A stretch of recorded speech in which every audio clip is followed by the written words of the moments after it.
جس کو اپنی معاف کرانی ہو اللہ سے، اللہ کے بندوں کی خطاؤں کو معاف کرنے کی مشق کرو، چاہے بیوی ہو چاہے دوست احباب ہو۔ مزاج میں کرختگی اچھی بات نہیں ہے، نصیحت بھی کرو تو چہرے پر جمال و تبسم ہو۔ مجھے اپنے احباب کے چہرے کو دیکھ کر اذیت پہنچتی، اگرچہ وہ میرے مخلص ہیں اور خانقاہ کے فائدے ہی کے لیے نصیحت کرتے ہیں، مگر انداز نصیحت مجھے ان کا پسند نہیں ہے۔ نصیحت میں تلخی نہیں ہونی چاہیے، بالموعظۃ والحکمہ، نصیحت میں حکیمانہ انداز ہو کہ رائتا پلاؤ مگر شربت بنفشہ بھی ڈالو۔ اب میری حکیمی کام آئی کہ نہیں ہوتا ہو؟ اگر میں حکیم نہ ہوتا تو یہ بات سمجھ میں نہیں آتی۔ آپ بے شک نصیحت کرو لیکن ساتھ ساتھ اس میں مصری بھی ڈال دو، شربت بنفشہ ڈال دو۔ جب بھی ہمارے استادوں نے عرق شہترا اور کڑوی دوائیں لکھی تو اس میں شربت اور ناب کا اضافہ کر دیا، لہذا اس کا خیال رکھو۔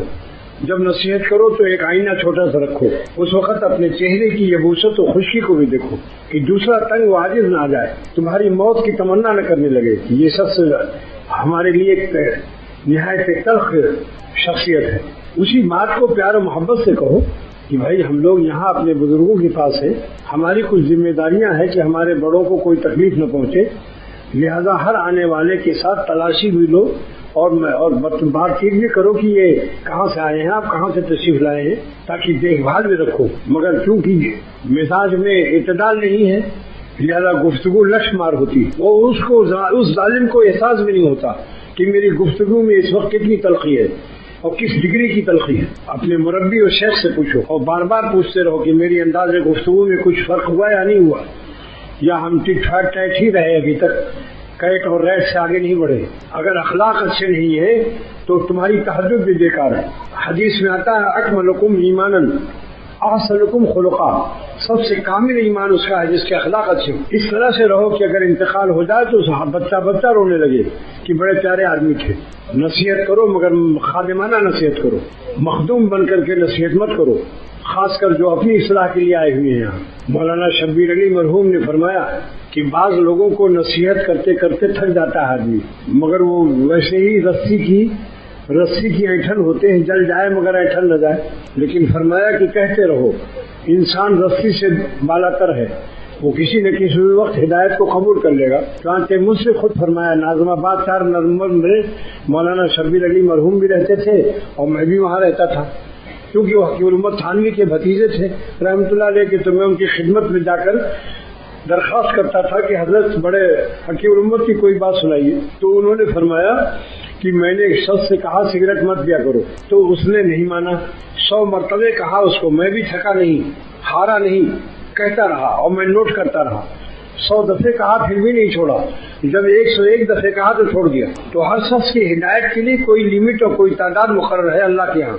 نصیحت کرتے رہو، ایک نہ ایک دن انشاءاللہ اثر آ جائے، مگر ایک آئینہ رکھو، جب نصیحت کرو تو اپنا چہرہ بھی دیکھتے رہو کہ چہرے پر خشکی اور یبوست تو نہیں ہے۔ لہجے آواز کے لیے ٹیپ ریکارڈر بھی رکھو تاکہ معلوم ہو بعد میں سنو کہ ہم نے کس لہجے میں اور کس آواز میں کس اندازے تکلم کے ساتھ نصیحت کی ہے۔ پھر اللہ تعالیٰ سے توبہ کرو، پھر اللہ تعالیٰ سے استغفار و توبہ کرو۔ ایک دیہاتی کو ایک مولوی صاحب نے ڈانٹا، بہت سخت کہا، اس دیہاتی نے وہ بات کہی کہ مولوی صاحب کے ساری زندگی کے لیے کان کھڑے ہو گئے اور ان کو مولوی صاحب کو ہدایت ہو گئی۔ اس دیہاتی نے کہا کہ مولانا آپ مجھے اتنا کیوں ڈانٹتے ہیں؟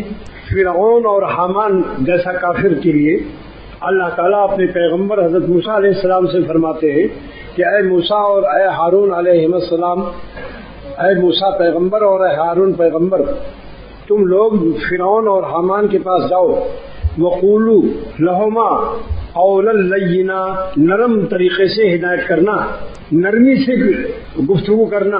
تو اس دیہاتی نے کہا کہ مولانا کیا میں فرعون اور حامان سے بدتر ہوں جو آپ نے قول لینا میرے لیے استعمال نہیں کیا، نرم گفتگو؟ اور کیا آپ حضرت موسیٰ علیہ السلام اور ہارون علیہ السلام سے افضل ہیں جو آپ ان سے مستثنا اپنے کو سمجھتے ہیں؟ نہ آپ حضرت موسیٰ علیہ السلام اور حضرت ہارون علیہ السلام سے افضل ہیں، اور نہ میں فرعون اور فرعون اور حامان سے بدتر ہوں۔ مولانا کے کان کھڑے ہو گئے، لہذا ٹیپ ریکارڈر رکھو جیب میں اگر اصلاح چاہتے ہو، جب نصیحت کرو تو ٹیپ کو کھول دو تاکہ انداز تکلم کا پتہ چلے۔ غصے میں آدمی کو پتہ بھی نہیں چلتا کہ میں کس انداز سے بات کر رہا ہوں، اپنی حیثیت سے بالا تر بات کرتا ہے۔ بعد میں سنو کہ کس طرح ہم نے نصیحت کی، اور آئینہ بھی رکھو، آئینے میں چہرے کی خشکی کا پتہ چل جائے گا اور ٹیپ ریکارڈر سے انداز لہجہ ہو جائے گا، تو اس طرح سے پھر اصلاح ہو جائے گی۔ اس لیے یاد رکھو کہ جب نصیحت کرو تو اپنے سے اس کو بہتر سمجھنا فرض ہے۔ نصیحت کے وقت میں اگر اس کی تحقیر آ گئی تو اس ظالم کو نصیحت کرنا حرام ہے۔ اسے خبر نہیں سمجھتا میں اصلاح ہو رہی ہے اور ڈانٹ رہا ہوں، سمجھ نہیں کہ یہ ایک حرام فعل میں مبتلا ہے۔ یہ مسئلہ سن لو، حکیم الامت تھانوی رحمۃ اللہ نے فرمایا کہ نصیحت کرنے والا اپنے کو کمتر سمجھے جس کو نصیحت کر رہا ہے۔ اس کے لیے وہی دو راستہ ہے، ٹیپ ریکارڈر رکھے اور آئینہ رکھے۔ اس لیے یاد رکھو اس کو، اللہ کے ساتھ جتنا اخلاص ہو اللہ کی مخلوق کے ساتھ بھی اخلاص رکھو۔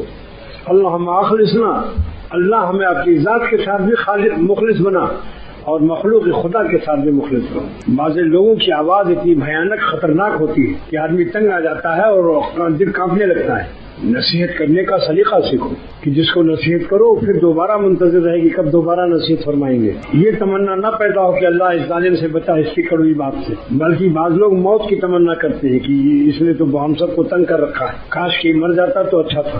اور جب موت آ گئی تو قہقہا مارا اس نے، مظلوموں نے قہقہا مارا کہ ظالم خسکا اور جہان پاک ہوا۔